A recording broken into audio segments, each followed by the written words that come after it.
We're kicking off these 4Ps, episode 135, with a reminder that as the temperature gets colder, and it is getting colder. When we woke up here in New York on Sunday, it was 24 degrees. But just because it's getting cooler doesn't mean it's proof that climate change isn't real. Huge difference between global warming and the idea of man-made climate change. So for your idiots in your circle who are trying to tell you that climate change isn't real, just tell them to go back to 8th grade earth science class, please. The 4Ps. Professional. Political. Practical. Personal. So in short, wear a hat, wear a glove, and still wear a mask. Or you can just stay home in bed and watch these 4Ps. You can listen to it on Spotify, or you can subscribe to the newsletter on Substack. Something professional. And chances are that as you watch this, you're sitting somewhere in your own home, which may also be serving as your temporary office.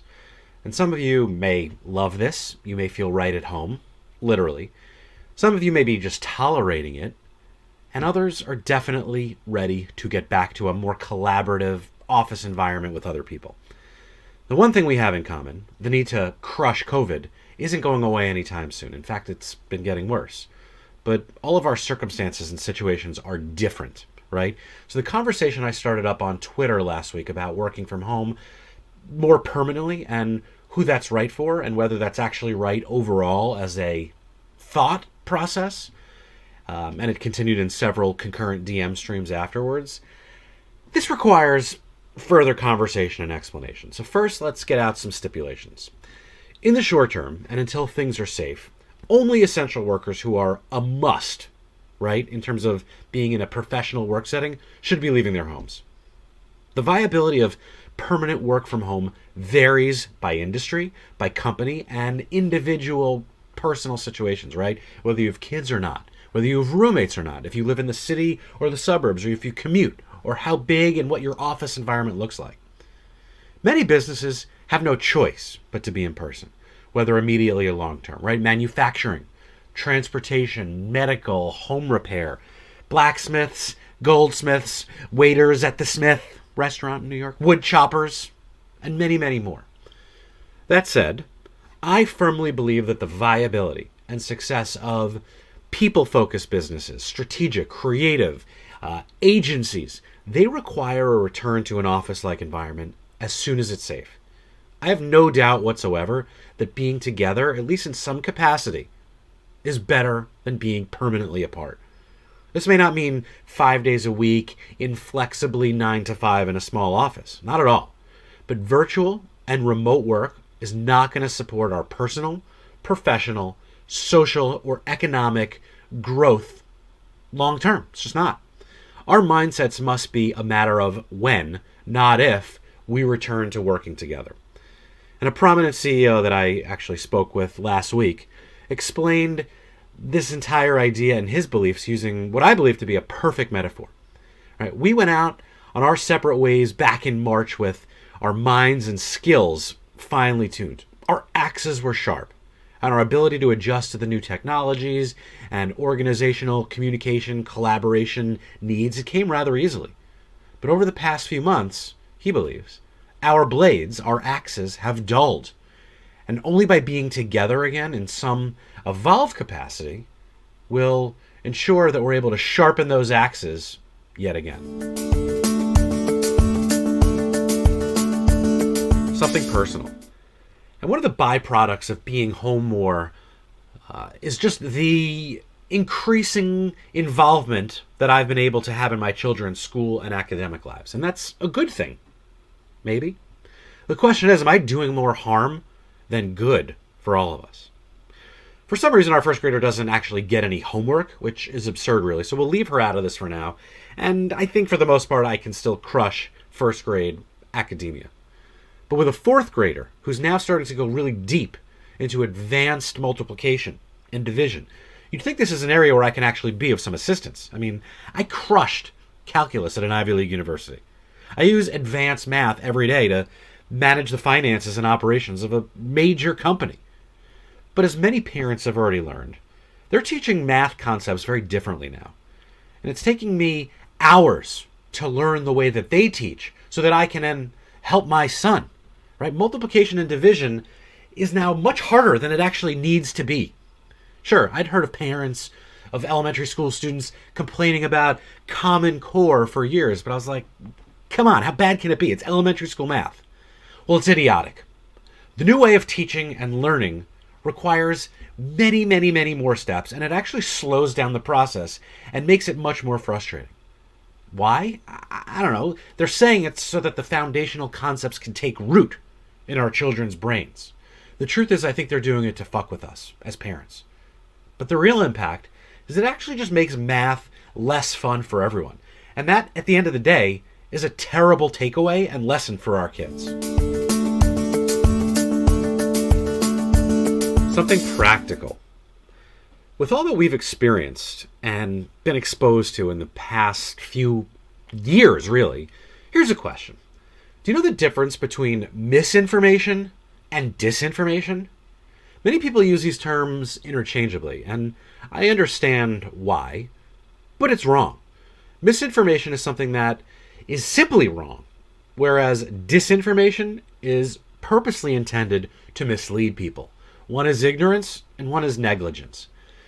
As we navigate an increasingly complex ecosystem of dangerous and just untrustworthy information, the onus falls on us, consumers of information, to be more discerning between the fakes and the lies and the misinformation, the disinformation, the fake news.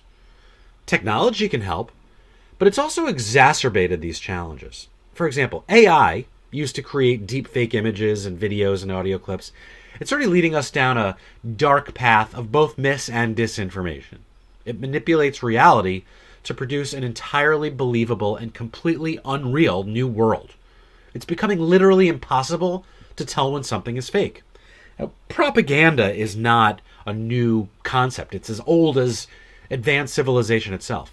But tech-enabled disinformation has accelerated in the last 50 years.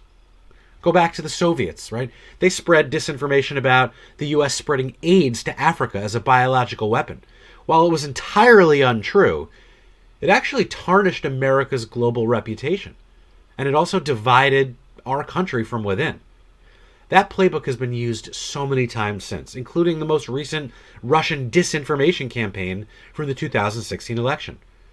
No one really doubts or questions whether this is true anymore, right? Both political parties even accept that disinformation from Russia has been happening.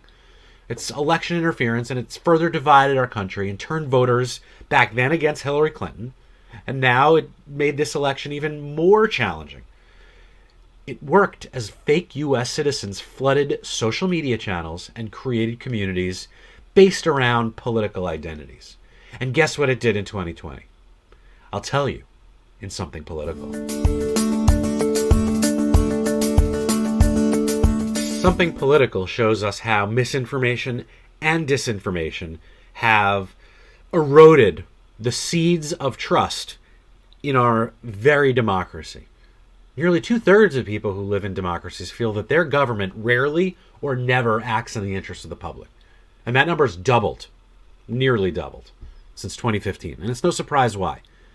Donald Trump has lied to us over the past 4 years and done so in a way that, while alienating most of us, actually emboldened 70 plus million people to vote for him in the election now a month ago.